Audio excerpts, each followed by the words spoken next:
मुख्यमंत्री योगी आदित्यनाथ के गृह जनपद में राप्ती नदी की धारा मोड़ने की योजना का विरोध तेज हो गया है। बांसगांव के पास बड़ी संख्या में स्थानीय लोगों ने करजही के पास नदी की धारा को मोड़ने की योजना पर रोक लगाने की मांग को लेकर प्रदर्शन किया।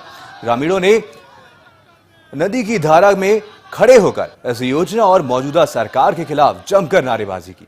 इलाके के अईमा, करजही, करतारी, नवापार गांव के लोगों ने इस योजना का विरोध करने के लिए नदी बचाओ गांव बचाओ संघर्ष समिति का गठन किया है। और आपको बता दें कि नदी बचाओ मंच के लोग भी इनके समर्थन में उतर आए हैं। योजना का विरोध करने वाले लोगों का कहना है कि बुधवार को जल पुरुष राजेंद्र सिंह की अगुवाई में एक पंचायत रखी गई है, जिसमें आगे की रणनीति बनाई जाएगी। फिलहाल इस योजना के विरोध में कम से कम 10 गांव के लोगों ने लोकसभा चुनाव के बहिष्कार का फैसला किया है। उन्होंने गांव में पोस्टर लगाकर बाकायदा इसकी घोषणा कर दी है।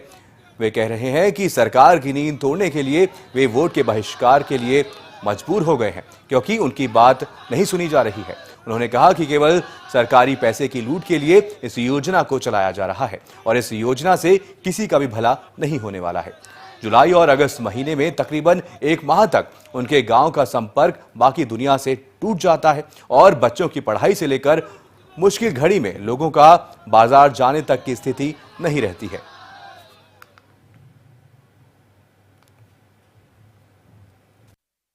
जिससे बहुत सारे लोग प्रभावित होंगे, सब लोगों का नुकसान होगा। जो काश्तकार हैं, किसान हैं, उनका बहुत ज़्यादा ज़मीन इस नदी के डाइवर्सन के बाद नदी के इस पार चला जाएगा। उसका जोत भूमि का लाभ नहीं मिल पाएगा उनको। That's it. इसको लेके कितने लोग प्रभावित हो रहे हैं अगर डाइवर्सन होता है? डाइवर्सन होता है तो मेन डाइवर्सन में ये 5 गांव आते हैं जो नदी के पेट में हैं। अईमा, करजही, नवापार, कतरारी, धसकी, बिन्हा, ये सारे गाँव आते हैं। मिनिमम लगभग 5,000 से ऊपर है। और इसके बाद बंधे के उस पार के लोग भी प्रभावित होंगे इससे। सब नदी का डाइवर्सन रोका जाए। सबसे बड़ी साहब बात ऐसी है कि हमारा गांव मैरुंड गांव है। इमा, करजही, कतरारी, नवापार, करपैया, धसकी, और वैसे ही हम लोग नदी के पेट में रहते हैं साहब। जो ही तनिक सा नदी बढ़ती है तो हम लोग डूब जाते हैं।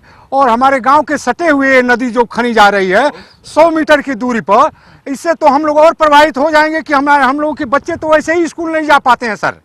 1 महीना 1.5 महीना हम लोग के बच्चे स्कूल नहीं जा पाते हैं। उसके बाद भी जो है कोई औरत को प्रसव हो गया, चाहे किसी को सांप काट लेवे, कीड़ा काट लेवे, वो तो दवा कितनी औरतें मर चुकी हैं इस हालत में कि हम लोग दवा कराने तक नहीं ले जा पाए हैं बाढ़ की वजह से। न तो नाव की सुविधा, अगले साल ही एक आदमी मर गया दवा की, नाव की सुविधा न होने की वजह से। सवरू हरजन वो मर गया बेचारा, नाव नहीं थी, सरकारी सुविधा नहीं थी, इसके लिए हम लोग दवा खाना नहीं ले जा पाए और बेचारा मर गया तड़प तड़प करके। 26 मार्च की बात है। अकारण सिंचाई विभाग की एक कार्यदायी संस्था है, नलकूल खंड के नाम के जिसको जाना जाता है, अकारण बिना बताए किसानों की जमीन पर लाल झंडी लगा दी गई। करीब 300-400 एकड़ जमीन पर लाल झंडी लगा दी गई। पोकलैंड मशीनों को उतार के नदी को बांधना शुरू कर दिया गया। हैरत में आके गांव के लोगों ने पूछा ये क्या हो रहा है। उन्होंने कहा कि यहाँ से नदी खनी जाएगी। तत्काल प्रभाव से गांव वालों के विरोध से काम तो रुक गया। फिर तत्पश्चात मैं गया डीएम साहब के पास, जिलाधिकारी महोदय के पास। मैंने कहा इस तरह की बात है, राजस्व का मामला है, किसानों की जमीन अधिग्रहण की जा रही है, न कोई सूचना, न कोई नोटिस, न कोई संबंध। क्या कारण है, किस लिए यह काम किया जा रहा है? ये हमारी सांस्कृतिक विरासत राप्ती नदी है।